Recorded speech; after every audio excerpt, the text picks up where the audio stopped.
Cette semaine, vandalisme à l'église de Berthierville. 3 artisans de Lanaudière unissent leurs forces dans une nouvelle gamme de charcuterie. Et vendredi dernier, c'était l'ouverture officielle de la patinoire couverte et réfrigérée de Saint-Félix-de-Valois. Bonjour, ici Danny Bérubé. Bienvenue à vos actualités régionales.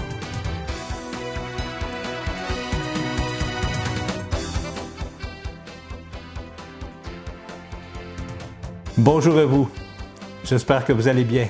Bienvenue à votre bulletin de la semaine du 12 février 2024. L'église de Berthierville a malheureusement été la cible d'un acte de vandalisme vendredi soir de la semaine dernière. Un ou plusieurs individus auraient brisé une fenêtre pour pénétrer à l'intérieur de l'édifice. Au cours de cette intrusion, une précieuse croix en bois plaquée de feuilles d'or datant de 1752, qui trônait sur le maître-autel à la vue des fidèles, a été dérobée. De plus, plusieurs reliquaires en bois, des sculptures du 18e siècle, ont subi des dommages. Heureusement, les reliques elles-mêmes n'ont pas été endommagées. Par ailleurs, la statue du frère André semble avoir été déplacée, car elle a été retrouvée à plusieurs mètres de sa place initiale sur le sol. Des empreintes ont été relevées près de la fenêtre brisée et la police mène actuellement une enquête pour retrouver le ou les coupables. Le cancer colorectal est actuellement la deuxième cause de mortalité par cancer au Québec, après le cancer du poumon. Lorsqu'un cancer colorectal se développe, il est important de le détecter rapidement pour le traiter efficacement. Le gouvernement du Québec a annoncé en septembre dernier un projet d'envergure pour regrouper certaines activités de première ligne et désengorger les hôpitaux, ce qu'on appelle les points de service locaux. Plusieurs services y sont déjà offerts, et ce, dans toutes les régions, telles que la détection de la COVID-19 et de l'influenza, ainsi que la vaccination contre ceux-ci, incluant le Zona.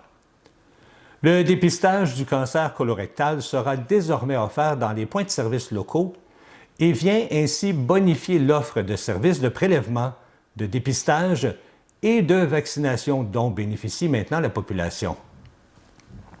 Les personnes âgées de 50 à 74 ans peuvent maintenant avoir accès plus rapidement au dépistage du cancer colorectal, qu'elles soient orientées par un médecin ou non.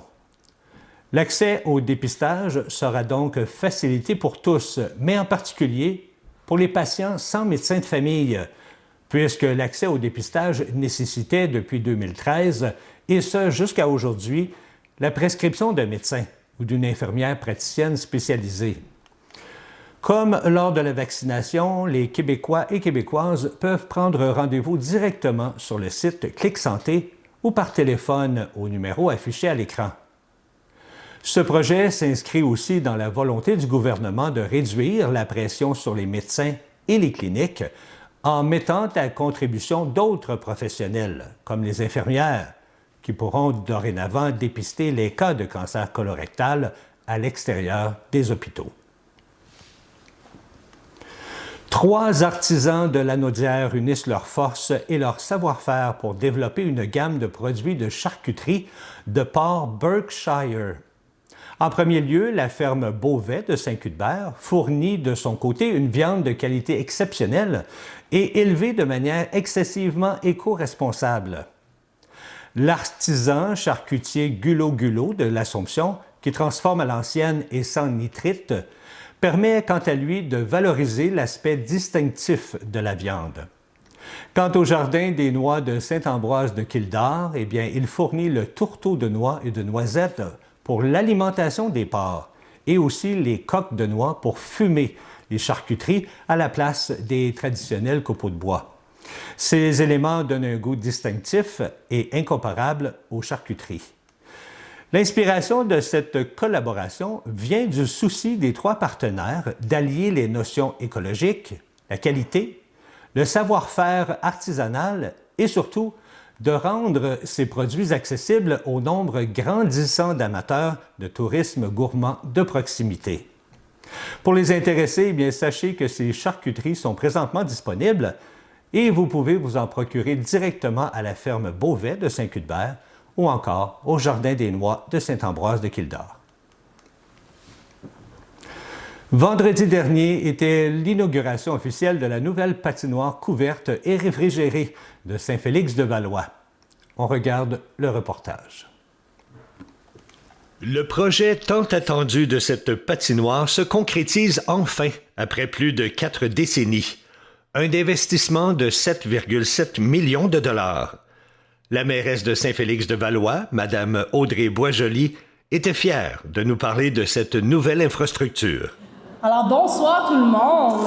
Quel plaisir d'être ici pour enfin inaugurer notre patinoire couverte et réfrigérée. Alors c'était un moment très attendu pour nous tous.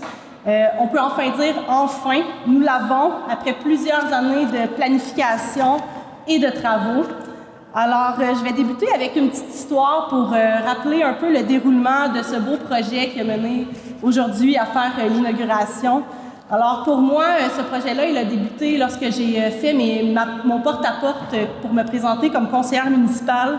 Déjà, j'avais plusieurs citoyens que je rencontrais et qui m'interpellaient pour savoir quand est-ce qu'on va avoir enfin une patinoire couverte et réfrigérée à la municipalité de Saint-Félix-de-Valois.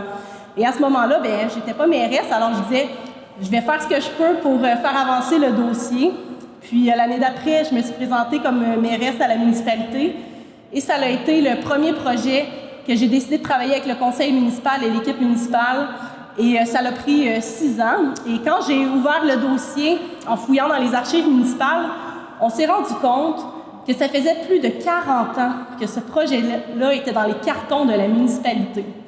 40 ans qu'on essayait d'avoir cette infrastructure-là pour nos citoyens, pour nos jeunes, pour nos moins jeunes.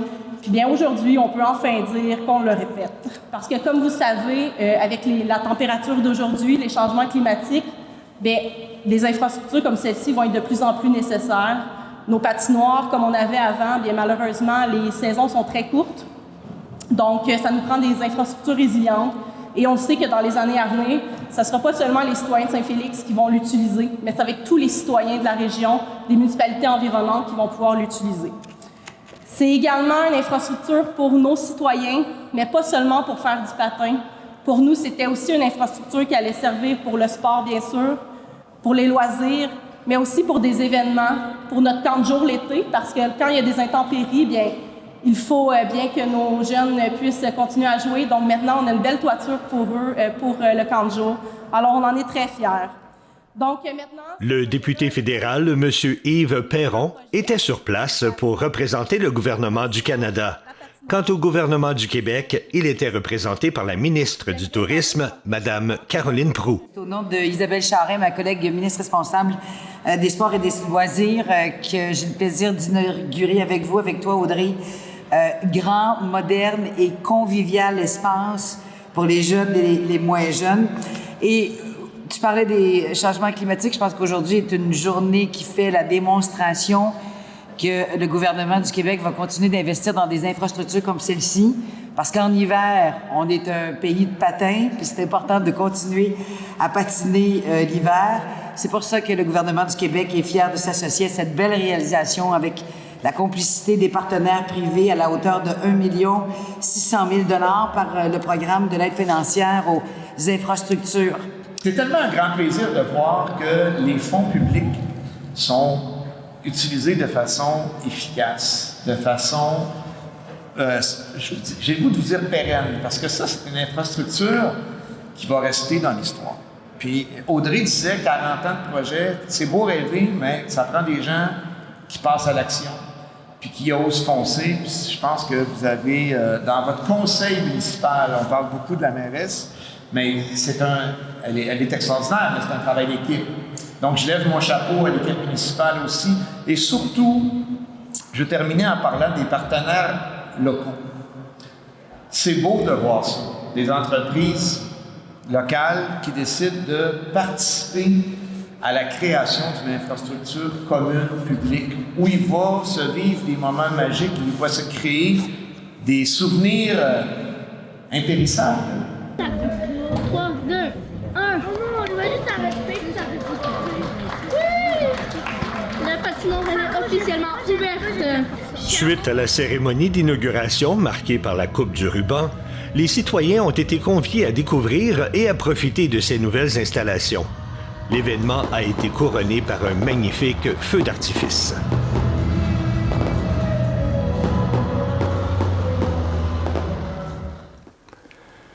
Cette semaine, nous avons visité la ville de Saint-Damien dans le cadre de notre tournée des municipalités. Voici ce que le maire, M. Pierre Charbonneau, avait à nous dire concernant ses réalisations passées et futures. Monsieur le maire, il s'en est passé des affaires ici en 2023. On va parler de ça justement aujourd'hui. Moi, je me souviens que vous avez lancé un parc nourricier l'année passée. Ça va bien de ce côté-là? Oui, ça va très bien. Le parc nourricier a été inauguré en juillet dernier. Ça a été fait en collaboration avec Village Nourricier. Donc, c'est eux autres qui ont parti le projet en 2021. Puis nous autres, on a continué avec les élections par la suite. Donc, le temps de remettre ça en branle et puis avancer dans tout ça, ça a fait qu'on a réussi à inaugurer automatiquement le parc La Chance. C'est pas tout à fait terminé, mais ça s'en vient bien. L'autre chose qu'on a réussi à faire durant l'année, c'est qu'on a refait justement tout le secteur du lac La Chance. On a changé l'aqueduc au complet. Donc, ça aussi, ça a été réhabilité au complet avec réfection des rues, fossés, tout ce qui s'ensuit. Donc, non, il y a beaucoup de choses qui ont été faites en 2023. On avance tranquillement, pas vite. Pour moi, personnellement, la plus belle chose qu'on a faite, c'est de réussir à engager du monde qui nous ont aidés à changer l'ambiance de travail ici à Saint-Damien, qui fait en sorte que là, tout le monde travaille main dans la main. Puis, tout le monde me le dit, c'est le fun de travailler à Saint-Damien. Donc, on voit le progrès qu'on a réussi à mettre en place, puis ça va bien. Super. Puis d'autres projets comme ça réalisés en 2023? Ah, il y en a beaucoup. Il y en a beaucoup qui traînent depuis longtemps. Si je pense à la piste piétonne qui devrait se réaliser en 2024, la traverse ici pour aller à la salle des loisirs, ça traîne depuis 2018, 2015 à peu près. Okay. Donc, ça devrait se réaliser complètement en 2024. Il y a d'autres choses aussi. On a les sentiers pédestres dans le coin du Cric à David qui devraient être réalisés. On a la rénovation complète du terrain de tennis aussi qui va se faire. On a par la suite fait une étude pour les bâtiments. Donc, on va s'atteler à faire des études pour savoir quel bâtiment va être à modifier, comme les travaux publics, c'est à refaire en partie. Donc, on va travailler là-dessus énormément en 2024 pour rénover ces bâtiments-là. Puis on a d'autres idées en tête en cours de route. Les bâtiments de la ville, ça, c'est ça? Oui, c'est ça. Quand je parle des travaux publics, c'est sûr que c'est les bâtiments de la ville. OK. Puis d'autres choses qui s'en viennent pour vous en 2023 ou 2024? 2024, non. Essayer de continuer à avancer, à progresser, à avoir une meilleure communication avec les citoyens et citoyennes de Saint-Damien. Ça, c'est primordial dans tout ce qu'on fait. On essaie de plus en plus d'être à l'écoute de nos citoyens puis d'améliorer les choses. C'est sûr que le gouvernement nous en demande de plus en plus, mais la communication, c'est un point important, donc, pour nous autres. Effectivement.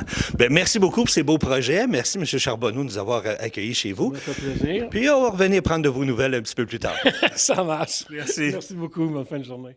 L'intelligence artificielle, ça vous fait peur? Est-ce que vous l'utilisez? Eh bien, selon un sondage, même si les Canadiens craignent que l'intelligence artificielle, l'IA, puisse un jour leur voler leur emploi, eh bien, un nombre croissant d'entre eux se tourne néanmoins vers les outils qu'elle offre. L'enquête menée par la firme Léger conclut que 30% des Canadiens utilisent désormais des outils d'intelligence artificielle, même si les 2/3 des répondants ont admis que la perspective de les avoir dans leur vie est inquiétante. Certaines des inquiétudes courantes concernent la vie privée et la crainte que la société ne devienne trop dépendante de l'IA, ce à quoi 81% des personnes interrogées sont d'accord. Le sondage mené auprès de 1614 Canadiens montrent un écart net entre la façon dont les jeunes et les personnes plus âgées perçoivent l'IA. 58 % des 18 à 34 ans ont déclaré utiliser des outils d'IA, contre seulement 13 % des 55 ans et plus. Mais les Canadiens en général semblent avoir des sentiments mitigés, puisque 31 % des répondants estiment que les outils d'IA sont bons pour la société et 32 % pensent le contraire. Mais là encore, la position des répondants sur la question variait selon l'âge. 42 % des jeunes répondants pensaient que les outils d'IA étaient bons pour la société, contre seulement 23 % des Canadiens plus âgés. Mais qu'en est-il de s'appuyer sur l'intelligence artificielle pour trouver un partenaire de vie en ligne? Eh bien, un quart des personnes interrogées entre 18 et 34 ans se fieraient sur cette technologie, contre seulement 10 % des personnes âgées de plus de 55 ans. Ça, c'est ce qu'on appelle de la détermination. Avoir couru une distance de 271 172 km, ce qui équivaut à peu près à 7 fois la circonférence de la Terre. Wow! Et qui a autant couru? Eh bien, c'est M. Simon Laporte, 72 ans, de Notre-Dame-des-Prairies. Après avoir couru pendant 17 586 jours consécutifs, il a décidé de mettre un terme à son périple le 3 janvier dernier. Une douleur à la hanche l'a forcé à s'arrêter, mais il se dit soulagé de pouvoir finalement s'arrêter. Une odyssée qui a commencé en 1972, alors qu'il était étudiant à l'Université de Montréal. Il se cherchait un passe-temps pour l'été, alors il a donc commencé la course à pied. Il s'était alors donné comme défi de courir le plus longtemps possible. Mais c'est vraiment le 10 novembre 1975, en courant 11 km au Jardin des Plantes de Paris, que M. Laporte a entamé une série de courses qui allait prendre une ampleur insoupçonnée. Il a couru tous les jours depuis, beau temps, mauvais temps. Il a aussi surmonté les pires conditions météorologiques, comme la crise du verglas, ou encore des moins 37 degrés. En plus de cette impressionnante série de courses, bien, M. Laporte a effectué plus de 35 marathons, 23 compétitions de 24 heures, ainsi que 2 de 48 heures. Eh bien, finalement, après 48 ans et 54 jours de course, il a pris sa retraite. Vraiment très impressionnant. On lui souhaite donc une très bonne retraite.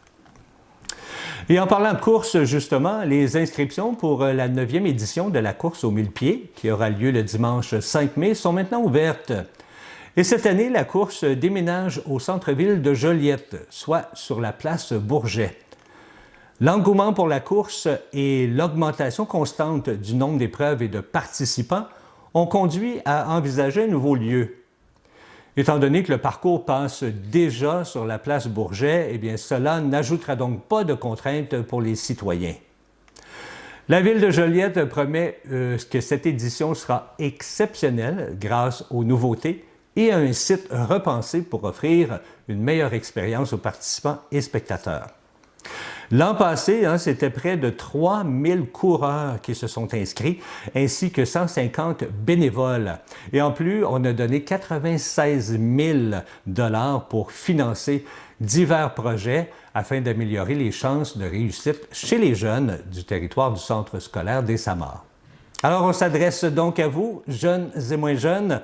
Vous pouvez désormais vous inscrire à l'une ou l'autre des différentes épreuves en allant sur le site Internet affiché à l'écran. Pour les amateurs de boissons sucrées, eh bien, sachez que même la pratique hebdomadaire recommandée de 150 minutes d'activité physique ne suffit pas à compenser les risques de maladies cardiovasculaires associés à la consommation de ces boissons sucrées. C'est une nouvelle étude menée par l'École de santé publique T.H. Chan de l'Université Harvard, à laquelle a participé un chercheur de l'Université Laval. Pourtant, la stratégie de marketing de ces boissons consiste fréquemment à les présenter dans un contexte d'activité physique. Donc, ça laisse un peu croire que la consommation de boissons sucrées n'est pas nécessairement dommageable pour la santé quand on fait de l'activité physique et qu'on est actif. Ça, c'est ce qu'a expliqué le professeur Jean-Philippe Drouin-Chartier, qui enseigne à la faculté de pharmacie de l'Institution québécoise. Eh bien, c'est vraiment sur cette hypothèse-là qu'on voulait évaluer avec cette étude. Les scientifiques ont utilisé 2 cohortes, totalisant environ 100 000 adultes, qu'ils ont suivis pendant une trentaine d'années. Et ils ont constaté que la consommation de seulement 2 boissons sucrées par semaine était associée à un risque de maladie cardiovasculaire élevé, et ce, peu importe le niveau d'activité réalisé en parallèle. Bien, tout au plus, précise l'étude, l'activité physique réduisait de moitié le risque associé à la consommation de boissons sucrées. Les chercheurs soulignent que la fréquence de consommation étudiée, soit 2 fois par semaine, était relativement faible. Ils tombent sous le sens que le risque de maladie cardiovasculaire serait encore plus élevé en présence d'une consommation quotidienne. On comprendra ici que le message n'est certainement pas que l'activité physique est inutile, mais que simplement que ce n'est pas suffisant pour annuler l'effet des boissons sucrées. Alors, c'est un pensez-y bien. Êtes-vous du genre à aimer vous bercer pendant de longues périodes? Alors pourquoi ne pas participer à la 20e édition du Berceauton de Sainte-Béatrix? Et en plus, c'est pour une bonne cause, la Fondation pour la santé du Nord de Lanaudière. Depuis 20 ans, le Club optimiste de Sainte-Béatrix a amassé près de 200 000 $ pour la Fondation. Cette année, le Berceauton se tiendra le 2 et le 3 mars prochain au pavillon du village, qui est situé au 821 Avenue du Parc. Le concept est très simple. Vous réservez votre chaise au tarif minimum de 100 $ et vous vous bercez pendant 24 heures. Vous faites ça, bien sûr, pour soutenir une noble cause. Comme par les années passées, bien, il y aura un souper spaghetti le samedi soir au coût de 20 $ et un brunch le dimanche de 8h à 11h au coût de 15 $. Tout au long de l'événement, pour remercier les participants et bénévoles, bien, il y aura une série d'activités spéciales, des animations et des surprises. Alors, si vous avez le goût d'essayer ça ou vous êtes un habitué du Berceauton et que vous voulez vous inscrire, eh bien, vous appelez au Club optimiste au numéro affiché à l'écran.